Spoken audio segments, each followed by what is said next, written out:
Salut tout le monde, bienvenue dans une nouvelle vidéo, j'espère que vous allez bien. Aujourd'hui, je voulais passer un test pour calculer mon empreinte écologique. Vous avez sûrement déjà vu ça passer sur internet. Dans le fond, c'est un site internet qui s'appelle The Footprint Calculator. Puis ce que ça fait, c'est que ça pose des questions en fonction de votre mode de vie, votre mode de consommation et tout ça.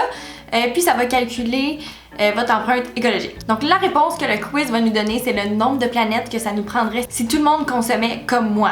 Donc j'espère que ça va être un bon résultat parce que je fais des efforts. Puis aussi, ça va nous dire le jour personnel du dépassement. Le jour du dépassement, dans le fond, c'est la date à laquelle l'humanité est supposée avoir dépassé les ressources générées par la Terre en un an. Donc, passé cette date-là, dans le fond, l'humanité va aller puiser dans des ressources qui sont non renouvelables, puis ça, c'est irréversible. Bon, alors sans plus tarder, on va commencer le test. Ok, quelle est votre empreinte écologique? Combien de planètes nous faudrait-il si tout le monde vivait comme vous? Quel est votre jour personnel du dépassement? Ok, faites le premier pas. Ok, première question. À quelle fréquence consommez-vous des produits animaux? Jamais parce que je suis végétalienne. Détails supplémentaires pour des résultats plus précis. Bon, fait que juste rien de tout ça. Du bœuf et de l'agneau, du porc, jamais. La volaille, jamais. Poisson, fruits de mer, jamais. Œufs, fromage, produits laitiers, jamais. Parfait, c'était simple. Prochaine question. Quelle proportion de votre alimentation se compose d'ingrédients non transformés, non emballés et produits localement? C'est difficile à dire parce que on essaie d'acheter le plus local possible, mais pour ce qui est des aliments transformés ou emballés, détails supplémentaires. Ok, bon, je dirais que la proportion de notre alimentation qui se compose d'ingrédients produits localement, c'est peut-être 90%, parce que dans le fond, les seules choses qu'on achète pas local, c'est des bananes, puis peut-être quelques petits trucs ici et là, mais c'est pas mal tout local. Quelle proportion de votre alimentation se compose d'ingrédients frais et non conditionnés? Ça, c'est plus difficile. Je sais pas, c'est difficile. Je vais y aller avec peut-être 50%. Je ne sais pas. Bon, on fait 90 puis 50% pour ça. Fait que là, ça fait 70%. C'est tout ça? Calcul mental ici. Ok. Quel type de logement correspond le mieux à votre domicile? Logement individuel sans eau courante, logement individuel avec l'eau courante, immeuble à plusieurs étages, maison mitoyenne, immeuble de 4 unités ou moins, appartement de grand standing, logement individuel avec l'eau courante. Quel matériau de construction? Paille, bambou? Non. Briques, ciment, acier, haute, bois, adobe. C'est quoi de l'adobe? Ah, c'est genre de la glaise de l'adobe. Ma maison n'est pas faite en adobe. En fait, notre maison est recouverte de vinyle, mais je pense que c'est une vieille maison. On vit dans une maison centenaire qui a été construite autour de 1900. Ils savent même pas la date exacte de construction. Fait que je pense que la base de la maison, c'est du bois. Mais elle est recouverte de vinyle. Mais il n'y a pas vinyle. Peut-être en autre. En tout cas, je vais laisser à bois. Combien d'individus dans votre foyer? On est 2. Quelle est la surface de votre domicile? Je suis pas très certaine, je vais aller voir. Bon, j'ai été chercher notre certificat de localisation parce que j'étais pas certaine de la grandeur de notre domicile. Donc après des petits calculs mathématiques, on en est venu à 126 mètres carrés. Donc 126 mètres carrés. Bon, je suis pas capable de l'avoir à 126, fait qu'on va laisser à 125 mètres carrés. Ok, prochaine question. Avez-vous l'électricité? Oui.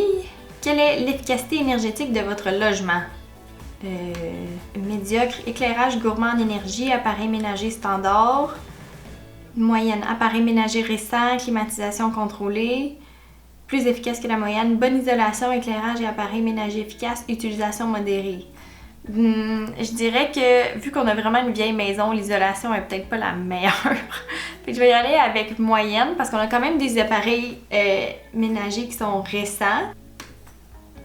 Quel pourcentage de votre électricité est issu de sources renouvelables? Je vais y aller avec 100% parce qu'on est avec Hydro-Québec. Puis Hydro-Québec, dans le fond, c'est l'hydroélectricité. Puis c'est ça, l'énergie hydroélectrique, c'est une énergie qui est renouvelable. Donc je pense que c'est ça. Vous me direz dans les commentaires si je me trompe. Par comparaison avec vos voisins, combien de déchets produisez-vous? Quand même beaucoup moins. Il y a même des voisins qui ont comme 2 poubelles ou 2 bacs de recyclage. On a vraiment très peu de déchets. Puis pour le recyclage, on remplit jamais le bac non plus. Puis pour le compost, en fait, on va même pas le porter à la rue parce qu'on fait notre propre compost dans notre cour. Donc on est sûr que tout se composte super bien. Détails supplémentaires pour des résultats plus précis. Quel est le niveau de vos achats mensuels de vêtements, chaussures et ou articles de sport? Oh my god, j'achète juste rien. En fait, j'achète pas mal toutes seconde main. Quand j'achète des choses, c'est comme super rare, c'est comme une ou deux fois par année. Je vais y aller avec zéro à minimal ou faible sous-vêtements, chaussettes. Mais j'achète pas des sous-vêtements et des chaussettes à chaque mois. Je vais y aller avec zéro à minimal parce que c'est vraiment minimal, qu'est-ce que j'achète. À quelle fréquence achetez-vous de nouveaux appareils ménagers? Même chose. Je vais y aller avec rarement. Je remplace seulement les appareils cassés au besoin. Appareils et gadgets électroniques. J'attends plusieurs années avant de renouveler mon téléphone portable. Ça, c'est vrai. Je remplace généralement seulement les téléviseurs cassés et les ordinateurs. Ben, je vais y aller avec rarement. Livres, magazines et journaux. Jamais. Ça, c'est juste jamais. Quel est le niveau de vos achats annuels d'ameublement? Je vais y aller avec faible. Je n'ai pas décoré depuis des années. Peut-être juste du linge de maison, serviettes, drap. Bon, parfait ça. Combien recyclez-vous de papier? Tout le papier. Et plastique. Tout le plastique. Et voilà. Prochain. Quelle distance parcourez-vous en voiture ou à moto chaque semaine? C'est une bonne question. En fait, je me déplace à domicile pour aller chez mes clients. Puis, j'ai pas les mêmes clients toutes les semaines, donc ça varie vraiment beaucoup. Dans le fond, ce que je vais faire, c'est que je vais vous laisser un petit instant. Je vais aller faire une moyenne de mes 2 dernières semaines de voyagement avec mon kilométrage, puis je vais vous revenir sous peu. Bon, alors j'ai fait mes petits calculs, puis dans le fond, pour les 2 dernières semaines de voyagement, ça me donnait environ 67 km par semaine. Donc ça va être ça qui va être ça. C'est peut-être pas l'affaire la plus précise, mais je pense qu'il y a personne là, qui sait exactement le nombre de kilomètres qu'il fait. Bon, je suis pas capable d'avoir le 67, fait que je vais aller avec 66. Puis ça, quelle distance avec un scooter? 0. Ok. Quelle est la consommation moyenne de carburant de votre véhicule principal? Je sais pas non plus. Je vais googler ça. Ok, j'ai une Toyota Echo 2005, puis elle consomme 1,5 litres au 100 km. Donc, ça va pas plus bas que 2. Fait que basse ou électrique. Mais là, j'ai pas de scooter. Bon, je vais le mettre à basse ou électrique aussi. Ok. Quand vous vous déplacez en voiture, faites-vous du covoiturage? Comme je disais tantôt, je m'en vais à domicile chez des clients pour les masser, vu que je suis massothérapeute. Puis on fait souvent des massages en duo.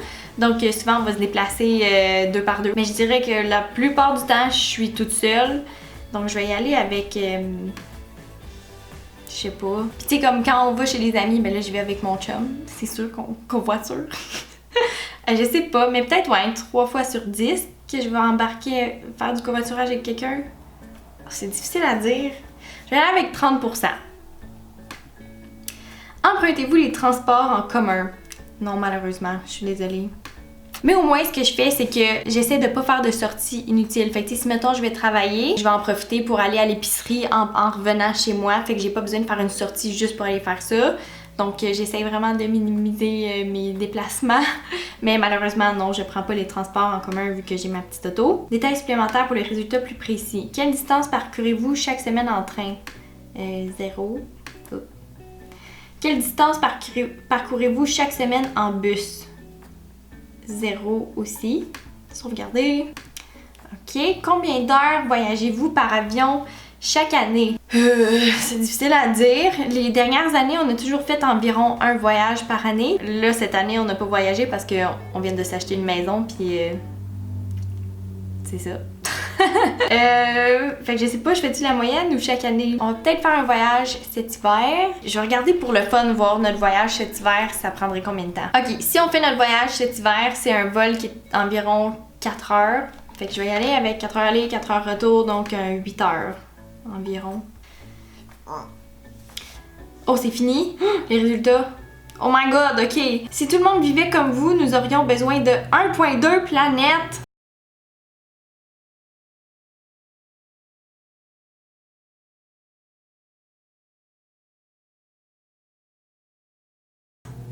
C'est fou!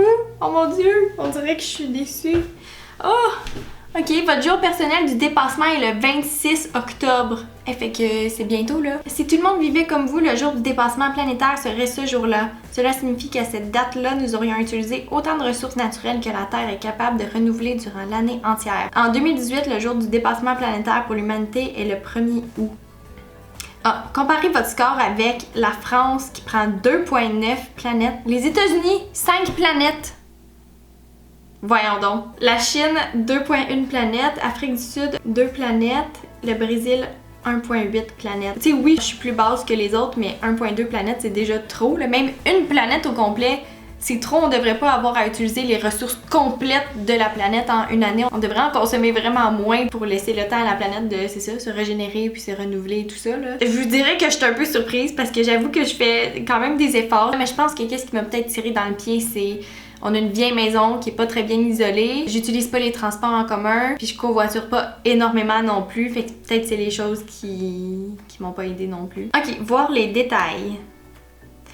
Ok, résultat. Utilisation du territoire. Surface bâtie, 0,1 hectare global. Ensuite, forêt, 0,4 hectare global. Terre cultivée, 0,4 hectare global. Puis... Oh mon Dieu, c'est 1 hectare global. Fait que moi, c'est vraiment mon empreinte de carbone qui est vraiment le pire. Catégorie de consommation. Bon, fait que alimentation, 0,3 hectare global, fait que c'est pas beaucoup. Fait que c'est mon logement qui est vraiment le pire à 0,8. Transport, 0,4. Biens de consommation, 0,1. Bon, fait que ça, c'est le mieux. Service, 0,5. Mon empreinte écologique est à 2,1 hectares globaux. Mon empreinte de carbone est à 2,9 émissions annuelles de CO2 en tonnes, 2,9 tonnes. Votre empreinte de carbone est à 49%. Votre empreinte écologique totale. Donc c'est pas mal ça, j'espère que vous avez apprécié la vidéo, j'espère que vous avez trouvé ça intéressant et instructif. Je voulais aussi faire un parallèle aujourd'hui avec la vidéo sur la grève mondiale pour l'environnement, pour le climat, pour la planète qui a lieu partout dans le monde. Je sais pas si vous avez vu sur les réseaux sociaux passer, il y a plein de grèves qui se passent en ce moment, plein de gens de tous les âges, de tous les milieux, que ce soit des étudiants, des travailleurs qui se regroupent et qui marchent dans les rues pour faire la grève pour la planète. Je sais pas exactement quand est-ce que la vidéo que je viens de filmer va sortir, mais si vous êtes dans la région de Sherbrooke, le 27 septembre, il va y avoir une grève. C'est sûr que je vais y assister avec ma famille. Je suis vraiment excitée d'y assister. Mais je sais qu'il y en a plusieurs. Il y en a dans pas mal tous les pays en ce moment. Donc c'est ça, je vous encourage vraiment à aller vous informer, voir s'il n'y aurait pas une grève pour le climat qui se passe près de chez vous. Je pense que c'est vraiment, si on s'y met tous ensemble, que c'est vraiment comme ça qu'on va être capable de faire bouger les choses. D'ici là, je vous mets au défi d'aller passer le quiz en ligne, puis de participer à la grève la plus près de chez vous pour aider notre belle terre sur laquelle on vit. C'est comme, c'est pas mal notre seule terre. Fait que tu sais, si on n'a plus, ben, on fait dur. Donc sur ça, je vous souhaite de passer une belle journée, puis on se revoit dans une prochaine vidéo. Bye!